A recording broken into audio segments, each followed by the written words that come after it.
Hi, this is Jurgen Rasmussen. Welcome to the Provocative Hypnosis vlog. This video is about the distinction between waking up and growing up. And if you watched some of my previous episodes, you know that I tend to use these terms, waking up and growing up, quite a bit. Now, the really interesting thing about waking up versus growing up is that in some ways they seem interrelated. Like there often seems like there's some correlation between the two, although that correlation can be very weak. You can have people who are very grown up in the psychological mature sense who have not woken up at all. You can also have people who have had pretty strong levels of awakening, if you will, but they're very immature and psychologically not very evolved at all. I'm going to speculate, although I can't speak from experience on this, that if you fully wake up or if you fully grow up, probably going to look rather similar and bring you to the same place. I'll put place in quotation marks. Now, something else that's really interesting is that waking up and growing up seems to, in some ways, contradict each other. And a strong emphasis, for example, on waking up before you've grown up much might be very anti developmental and not necessarily that useful. So, what the hell do I mean by that?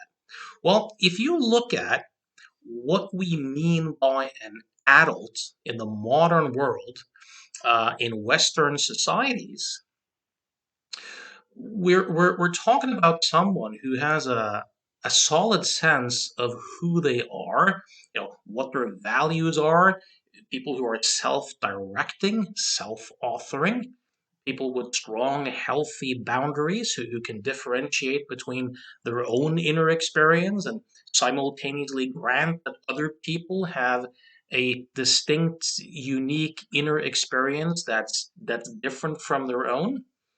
Um, and you're also looking at someone who has a sense of a stable sense of self over time that can be responsible and accountable, that can plan ahead and predict consequences, think long term, and even own the consequences of his or her actions, even when they don't match up to what they intended by those behaviors or actions. So, for someone to function in what's supposed to be a democracy, it kind of takes for granted a person who can step back from the cultural and social norms and have his or her own seat of authority, his own take on things.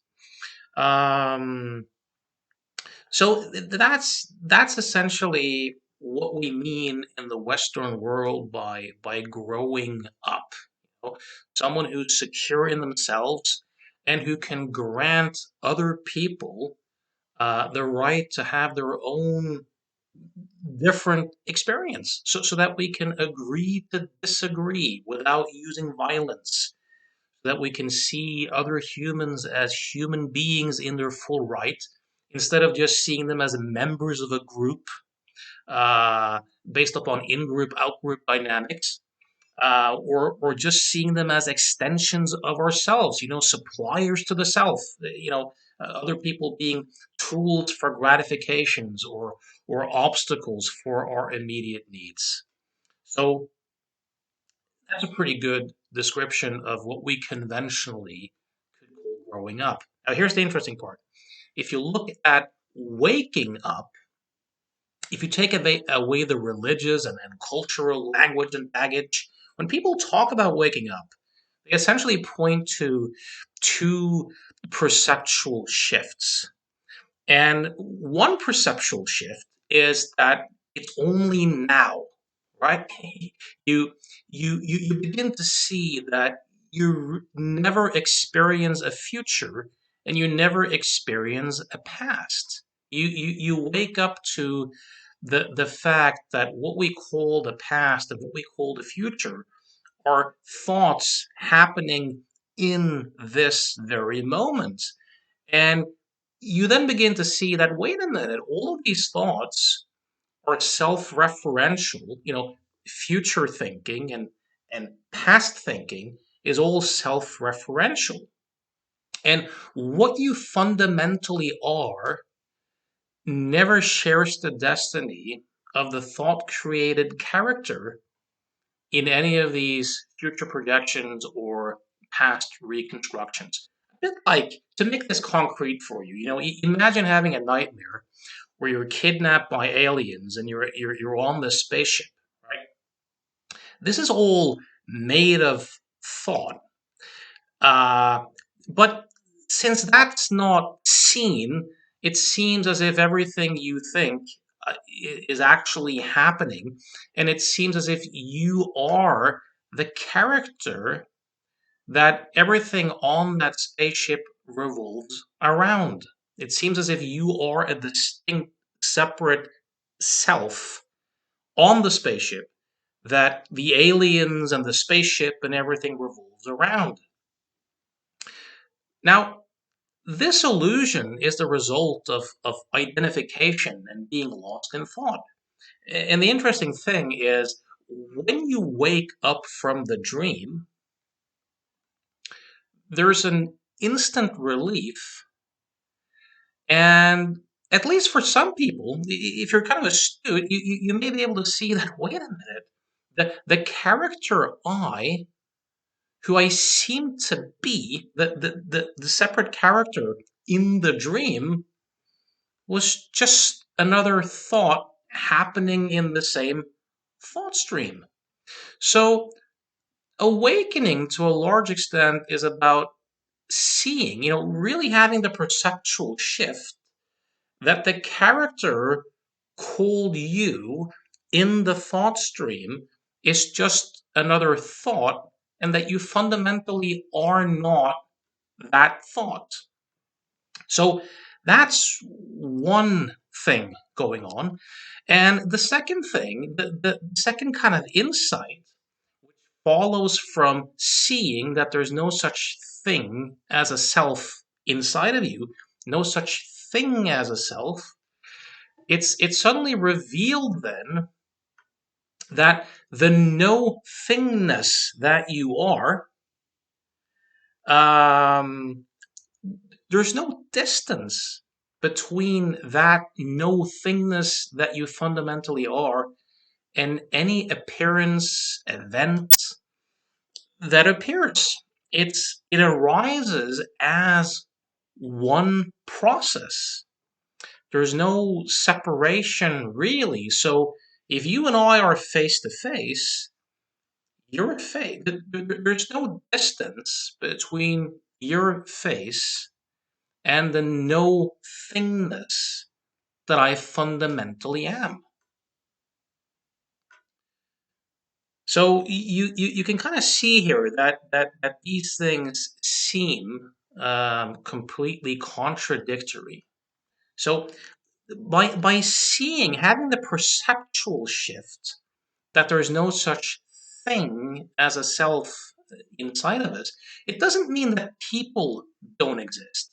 It doesn't mean that there isn't a selfing process, a process going on that constantly makes distinctions between self and not self, inside and outside. There's still a selfing process um, going on. The activity of personality, if you will, is still going on. But what you suddenly see is that objects appear, like seeing appears, and then there's a bundle of self referential thoughts, images, self talk, body sensations that kind of bundle together and creates the illusion that there's a self in there that's separate from what's being seen, and a self that's doing the seeing and doing the acting and doing the feeling and being captain on the ship. Um, Now, the consequence of seeing this, of course, is the realization that you're not your thoughts and feelings. You're not your thoughts and feelings. You are the no thingness, the beingness that space and time and selfing and world emerges out of moment by moment. And that there's no distance or separation between that activity and the no thingness that it emerges out of. This is essentially what is meant by waking up. Now, another consequence of seeing that there's no such thing as a self is that the whole notion of having free will dissolves because there's no thing to have it. The whole sense of being a thinker in addition to the thoughts, a feeler in addition to the feelings, a doer in addition to the actions evaporate. Now, it's it's not that you end up going from believing you have free will to believing that you don't have free will. It's more the realization that there's no separate entity to have it, that it all kind of emerges as one process. And this is extremely liberating, right? Another liberating insight here is that um, the no thingness that you are, that the thing like self appears in, um, is fundamentally free of everything you experience and fundamentally already free from any problem that you might think that you have. So, for example, the sounds, the no thingness that you fundamentally are is the silence that all the sounds appear in. The selfing process appears in the selfless no thingness that you fundamentally are. The colors and the shapes appear in the colorless, shapeless, no thingness that you fundamentally are. So, awakening then, I mean, some people have perceptual shifts that seem extremely dramatic and lasting, that fundamentally alters much of their psychology. Well-known teachers who seem to uh, fall into this category are folks like Byron Katie and Eckhart Tolle. Um, but for most people who have awakening experiences, uh, probably most of the time, the world looks the way it used to look before their awakening. You know, um, the awakening is something that can be deepened and cultivated and lived from more and more deeply and more profoundly over time. So these are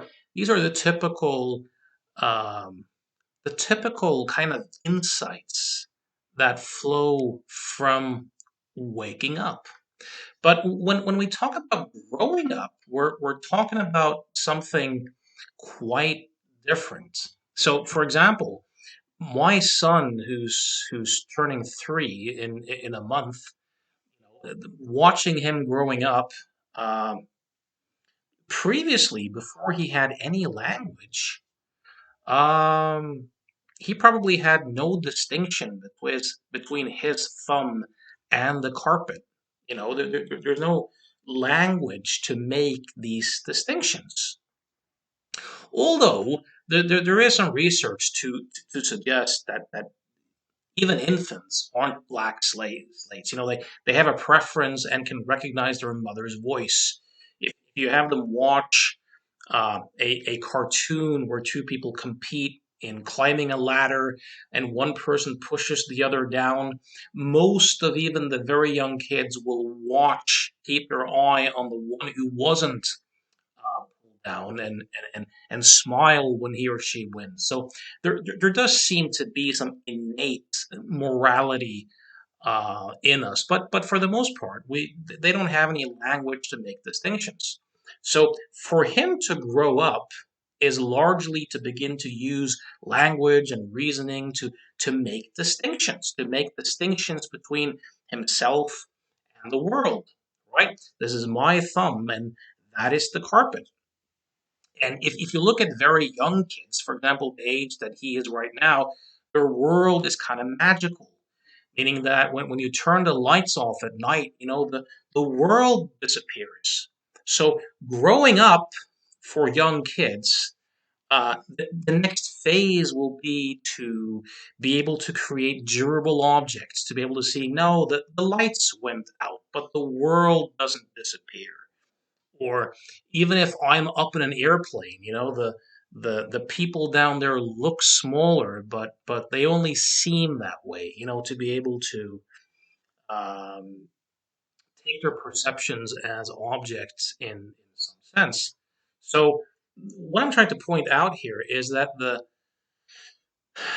it seems in us human beings that there is a selfing process that is looking to make distinctions, finer and finer distinctions, and which is looking to establish a seemingly stable, permanent, autonomous self with, healthy, strong boundaries. And this capacity seems to be necessary to be a functional human being in a modern society. So, so for example, most adults, are don't quite operate there yet. So, uh, the capacity to take a step back from your peer group, from your fellow professionals, from your religion, from your political propaganda, and develop your own inner seed of judgment about these things is important and necessary if you want to be an adult. So growing up in this sense would be to develop more capacity for self-reflection, to be able to think about your thinking, uh, to be able to make distinctions between your inner experience, what you're hearing, and what someone else may be saying, for example. Um, to be able to reflect on your past and see that due to the way you've lived and the way you were raised and the geography and the historical period that you were brought up in, that you probably have certain tendencies to act in particular ways. To get to know your own personality tendencies and to get to realistically assess your own, call it, weaknesses, strengths, your capacities, to be able to realistically evaluate what you can do and what you can't do, what you can promise and what you can't directly promise, to be able to project the future and to plan for it and to make distinctions between intentions and consequences, for example. See more patterns, to know more, um, essentially, right? Um, so, one tip here for those of you who work as agents of change is that trying to help people wake up in a heavy way. Like to really help them see the illusory nature of the self and that there is no such thing as free will and so on and so forth. It's probably not very useful until someone has developed a pretty strong sense of self to begin with.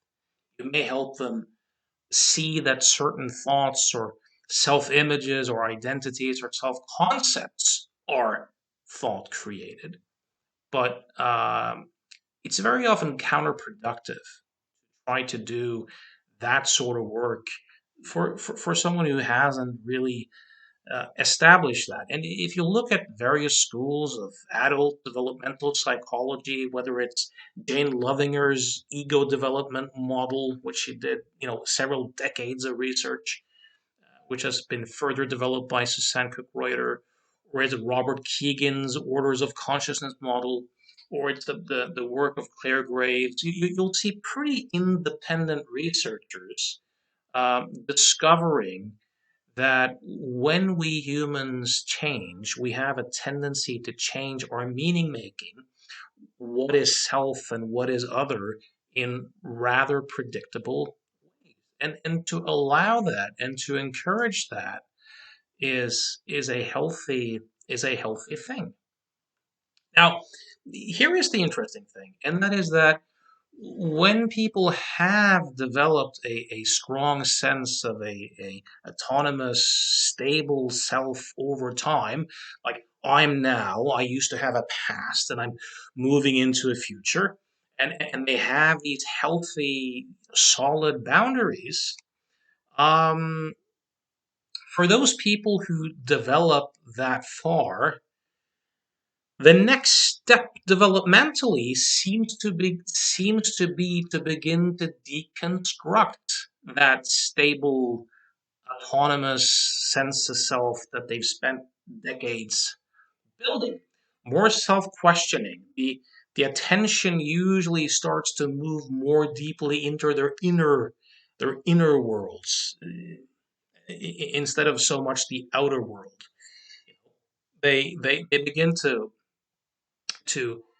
be able to own more of their own shadow elements, to see that what we see in other people is our own projections, that we make meaning, that we interpret, and that we might see in other people what's strongly not acknowledged in ourselves. And conflict conflict now is not just, well, I'm like this and you're like that and therefore we'll agree to disagree. It's more, maybe I'm overly identified with one part of a polarity and that the other person's holding the other part for me, and can I find internally more of what the other person seems to hold. We might begin to see more of our own bullshit, see more of our own uh, crap, in that we tend to see others in a way that reinforce how we want to see ourselves. So we begin to kind of deconstruct this stable, autonomous, permanent sense of self. And what you could then say in many ways is that our self becomes bigger. We become able to take more perspective, perhaps more of a historical, evolutionary, geographical um, type perspective in how we think. We might more and more appreciate just how deeply interconnected um, everything is, right? So a bit like if you consider a tree, people might say that a tree needs water and oxygen and soil and sunlight. But a perceptual shift here may be more in the direction of wait a minute, what we call the tree is the sunlight and the oxygen and the soil. There's no separate tree from that. You start to acknowledge that what you fundamentally are isn't a separate entity, but it's a deeply interconnected process. And for people who develop to later stages of psychological development, there seems to be more of a capacity to deal with ambiguity, find the juice in paradox, a deeper sense of interconnectedness, a more radical openness, a more radical honesty, less fear, less compulsiveness. So, in some ways, then you could say that a person who has fully woken up, and I can't speak from that perspective, nor can I speak from the perspective of fully growing up either. So this is somewhat, something of a speculation. But To the extent that there are people who have fully waken up, who have completely uprooted hatred, greed, and all thinking on behalf of a seemingly separate, stable self, and for people who have truly grown up and who live from that interconnected space, the waking up would be to completely live from the no thingness that space, time, selfing, and world emerges out of. There's no separation, there's a complete intimacy. And growing up then would be a person whose sense of self is so big that he can take everything as objects, that he views himself as his total environment, as a deeply interconnected being who's arising as one process with everything else. And I speculate in that sense that how a person who has completely woken up and a person who has completely grown up, that might look very similar in the end. I can't speak to that too, because that's not my lived experience. From a meditator's perspective, I would say that there's a kind of early stream entry uh, level or phase to my level of awakening. And when I did the Washington sentence completion test or the MAP test about a decade ago, I scored early construct aware. So you have some idea of where these ways of interpreting and making sense of this comes from. So I highly, when I think about the future, I think future change work and helping professions will more and more embrace both the Western psychological growing up type models, but also the more Eastern meditation and insight based models, and find more of the best of both worlds. Also in combination with findings from neuroscience. So I think we're going some exciting times heading towards us, so to speak. I highly recommend looking into both topics. I wrote a book back in 2015 called Provocative Suggestions, my second book, which touches on this a little bit, that tries to integrate uh, a more growing up perspective with internal uh, exploration. So, anyways, if these ideas resonate, if you're looking to make some sort of change in your life, if you're looking for someone to work with or some mentoring, you can reach me at provocativehypnosis.com. I hope this provoked the crap out of you and might inspire you to explore in both directions. Till next time.